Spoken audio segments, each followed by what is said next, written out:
Bismillah ar-Rahman ar-Rahim. Mes chers étudiants, dans cette vidéo, nous allons présenter une introduction générale au management. Avant d'entamer le premier chapitre de ce cours, il s'avère important de présenter dans l'introduction générale une définition de l'organisation. تعريف المنظمة. Typologie des organisations. أشكال وأنواع المنظمة. Et le processus de management.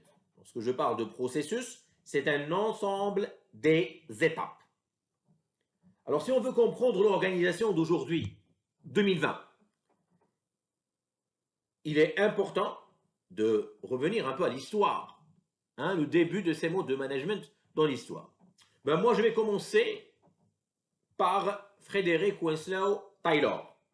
Donc, je vais revenir un peu à la théorie des organisations, un peu à l'école classique des organisations et au fondateur de cette école qui est Frédéric Winslow Taylor. Frédéric Winslow Taylor, c'est un ingénieur. Pourquoi on doit le présenter dans ce début? Car c'est lui le premier qui a mis en place une méthode scientifique pour organiser le travail. C'est lui qui a mis en place une première façon d'organiser le travail de façon opérationnelle. Donc, le mot est très intéressant et qui est opérationnel, ça veut dire qu'on peut l'opérationnaliser sur terrain. Donc, les ateliers. Donc, si vous remarquez, ce début a commencé, ou ce management entre parenthèses, cette organisation de travail a commencé dans les ateliers de production. Pourquoi je reviens à dire que Taylor a mis en place une organisation scientifique de travail? Scientifique, car j'ai déjà dit que sa formation principale est un ingénieur. Donc il avait comme prérequis, comme connaissance, des connaissances purement scientifiques, des mathématiques, la chimie, physique, etc. Donc il a voulu mettre en place et pratiquer ces connaissances purement scientifiques au niveau des ateliers. Donc le premier champ d'application d'une méthode d'organisation, c'était les ateliers. Et aujourd'hui, nous sommes dans une multitude, plusieurs types d'organisation qu'on va les voir par la suite. Je conseille les étudiants de voir une vidéo disponible sur YouTube qui est Les temps modernes de Charlie Chaplin. Les temps modernes de Charlie Chaplin qui va présenter un peu comment a commencé cette organisation de travail donc dans les ateliers de production à l'ère ou à l'époque de Frédéric Winslow Taylor et toutes les écoles fondatrices du management à l'époque. Le premier élément dans ce cours est la définition de l'organisation. Pour clarifier la notion de l'organisation, nous avons choisi trois sens. Le premier sens, l'organisation désigne l'activité d'organiser, qui consiste notamment à élaborer une structure, des procédures, un ordre propre au système. Donc on comprend que toute entité qui réalise l'activité d'organiser est une organisation. Comment elle réalise l'activité d'organiser? Ça veut dire qu'elle élabore une structure, des procédures, un ordre propre. Élaborer une structure, donc elle va mettre en place le binir. C'est quoi une structure? C'est la façon dont les responsabilités, les tâches, les fonctions sont réparties. Donnons l'exemple de notre faculté, comment elle est structurée, comment elle est organisée. Est-ce qu'elle a une structure? Bien sûr que oui. À la tête, elle est chapeautée par monsieur le doyen. En dessous, on trouve deux chefs de filière. Le chef de filière sciences économiques et de gestion et le chef de filière sciences juridiques. Et En dessous de chaque chef de filière, on trouve 2 chefs de département.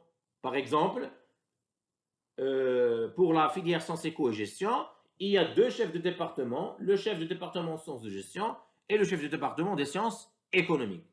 Donc, il existe une structure au niveau de la faculté. Donc, la faculté est considérée comme une organisation. En plus de la structure, il y a des procédures, donc une réglementation interne, et il y a un ordre propre au système. Le mot système est très intéressant. On va le voir à chaque fois dans notre cours, mais on va bien sûr le clarifier dans le chapitre 3. Ce qui est intéressant à savoir, c'est que toute organisation est considérée comme un système. Le sens 2 n'est pas loin du premier. L'organisation est le cadre que représente pour ses membres l'état d'un système. Donc, toujours l'état d'un système, toujours l'organisation est considérée comme système. Après l'acte d'organiser, c'est quoi l'acte d'organiser? C'est avoir une structure, notamment en termes de structure et de culture. Donc il y a un élément qui est ajouté, c'est que chaque organisation, elle a sa propre culture. Le troisième sens, l'organisation est considérée en tant ou comme une institution sociale, en tant que système organisé. Alors moi, je vais commencer par la fin. En tant que système organisé, ça veut dire qu'elle a une structure. L'organisation est une institution sociale, ça veut dire qu'elle regroupe un ensemble de personnes d'âges différents, de cultures différentes, de formations différentes, d'origines différentes. Donc, l'organisation est une construction sociale et qu'il y a une structure, ça veut dire qu'il est organisé. Pour définir l'organisation de façon pédagogique, nous nous sommes basés sur la définition de Espinas 2017. L'organisation est à la base de l'action collective. Cela veut dire que l'ensemble des acteurs, employés, techniciens, ingénieurs, mettent en place leurs capacités physiques et intellectuelles pour atteindre un objectif commun. L'organisation est un système social organisé pour atteindre des objectifs. Un système social qui regroupe un ensemble de personnes organisées dans une structure pour atteindre un ensemble d'objectifs. L'organisation se caractérise par un ensemble d'individus. Donc déjà, il y a un ensemble d'acteurs internes, bien sûr, les participants et acteurs, qui participent à la réalisation des objectifs communs, chacun dans son domaine de spécialité. Un accord qui est implicite ou explicite, donc explicite qui est écrit, une réglementation intérieure par exemple, ou implicite sur plusieurs objectifs partagés par les participants. Une division du travail, donc chacun a sa propre fonction, sa propre responsabilité. Une coordination entre les différents acteurs internes de l'entreprise, quelle que soit cette coordination, parfois qui est formalisée, d'accord, écrit, qui doit respecter certaines clauses de la réglementation, et parfois une coordination qui n'est pas formalisée et qui est intéressante dans ce système qui est l'organisation. D'après ceci, on peut dire on peut donner plusieurs exemples d'organisation. L'hôpital public est une organisation. Notre faculté est une organisation. La radio est une organisation. Margène est une organisation. Coca-Cola, Atlas Bottling Company est une organisation.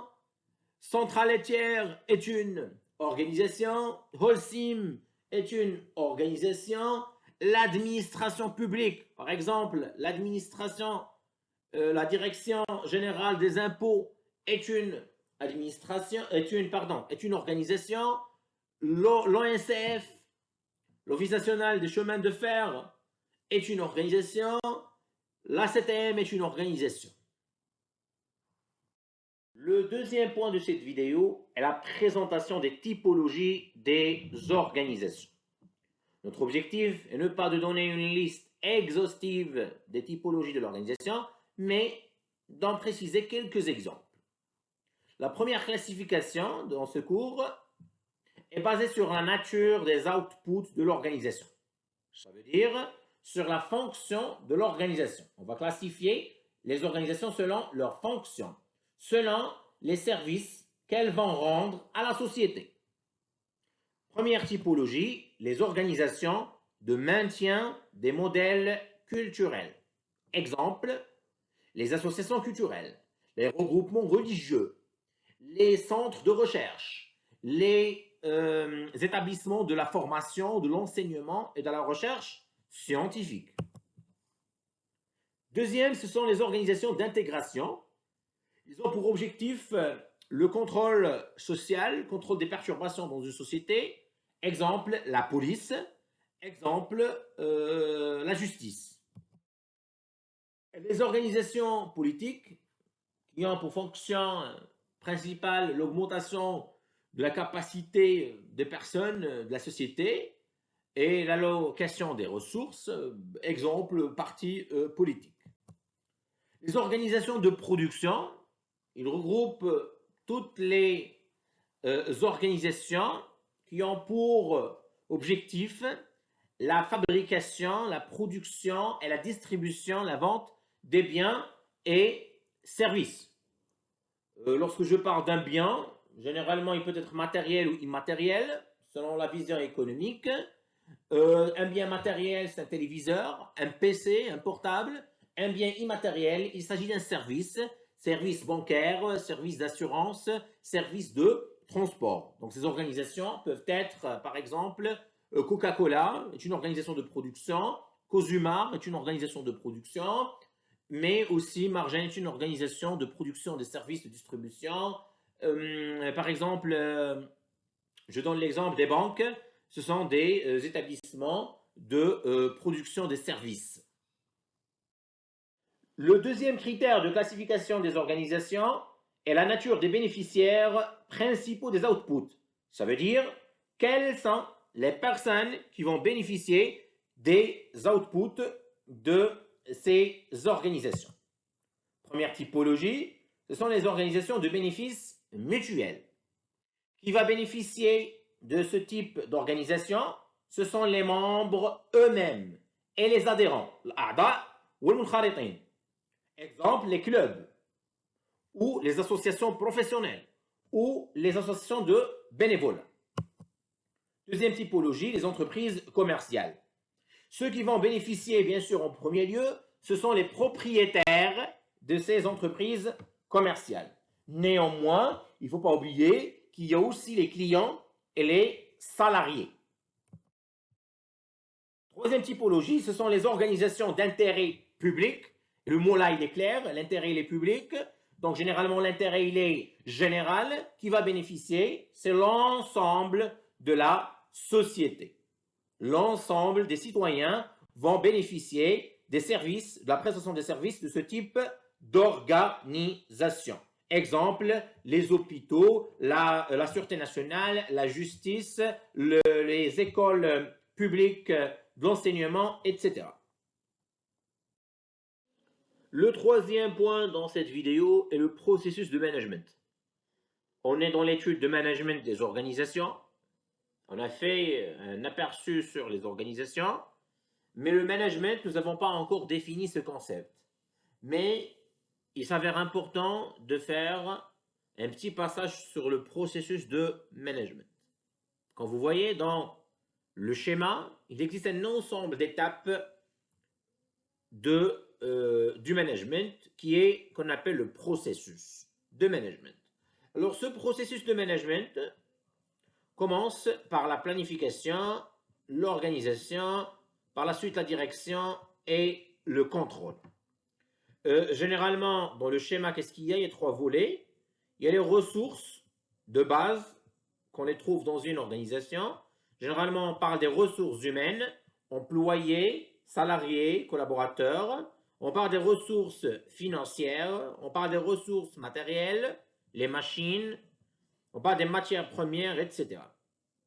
Par la suite, lorsqu'il y a un passage, bien sûr, de ces 4 étapes, généralement, l'objectif, c'est quoi? L'objectif final, c'est la performance d'une organisation. C'est la réalisation des objectifs de façon efficace, efficiente et pertinente. Alors, on ne va pas détailler les ressources, quand on va les voir par la suite. On ne va pas détailler la notion de performance, mais nous allons voir qu'est-ce que la planification.